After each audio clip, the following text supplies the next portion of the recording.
learnteach.com/TEFL. Classroom management. Instructions. Giving instructions, particularly for a beginner class or a lower intermediate class, can be difficult, and you may think that it's only possible to give comprehensible instructions in the first language of your students. However, this may not be possible. You may not know the first language, and you may want to maintain an English-only atmosphere. The problems perhaps caused by your instructions in the target language, English, their second language, your instructions can be overly long and complex, causing great consternation and confusion amongst your students. So the task becomes, how do you reduce the level of complexity of instructions in the second language of your students, in English?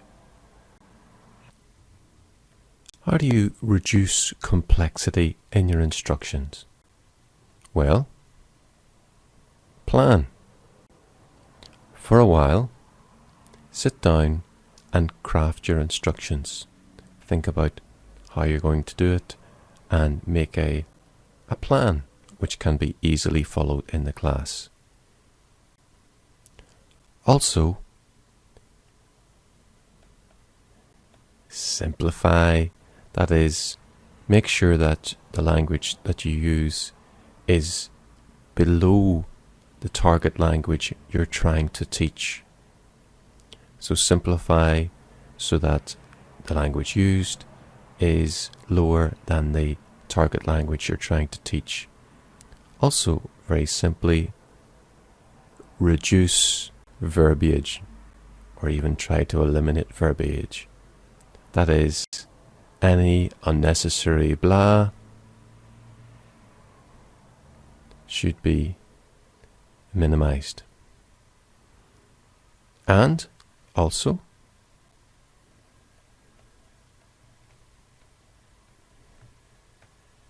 shorten sentences. A paragraph long set of instructions is going to be difficult to understand even for a native speaker. So take that paragraph and make it into several, fewer the better, short sentences which are easily understood even by your class at the level they're at. Another way to simplify, to reduce the complexity of your instructions, to give better, clearer instructions, is to become more self-aware. You may not realize how long and how complex your instructions are, how potentially indecipherable they are to your student, but you can become self-aware by asking a colleague to take notes and make suggestions to be present in the class. Or this is a great experience. It may seem daunting if that you've never done that before, but it's really useful. Another potential thing to do is to record yourself. For example, with your smartphone or a dedicated device, you can even tuck it in your top pocket and hit the record button. This will help you with your instructions, but you can use it to examine any part of the class which you would like to improve. So become self-aware through whatever means of your instructions. There are many things which you say in the class. You make comments, you respond to questions. People come in late, you tell them to sit down, and also you give instructions and teach. Now, all of this may sound to your student as one undifferentiated mass of noise coming from your mouth. However, if you relax, take your time, and pause, you can cordon off your comments from your teaching or explanations and your instructions.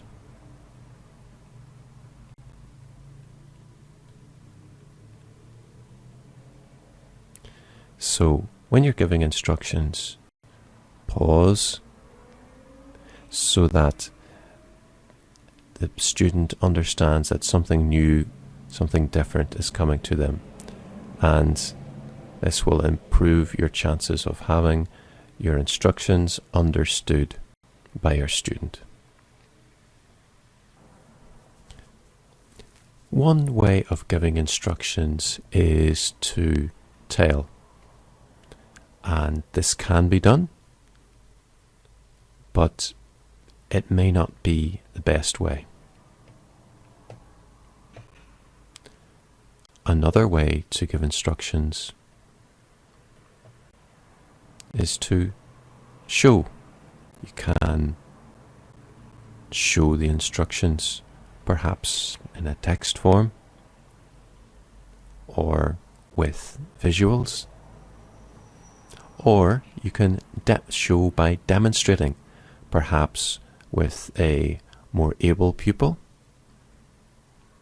in front of the class, particularly if it's a pair activity. You can demonstrate what the pair does so that the less able students are able to see and understand.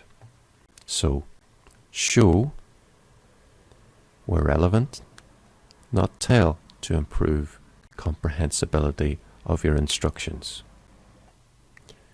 Once you have planned your instructions, become more self-aware, cordoned off your instructions to separate them from the rest of the noise of the classroom, or shown instead of told your instructions, you can, to make sure that your instructions have been understood correctly, ask one or two of the students to tell them or to demonstrate what you're supposed to do, they're supposed to do. And if the question is answered correctly, you can happily move on. Or if the question isn't answered quite correctly, you can address that issue. So getting feedback from the students themselves is important. Go to lrnteach.com/TEFL.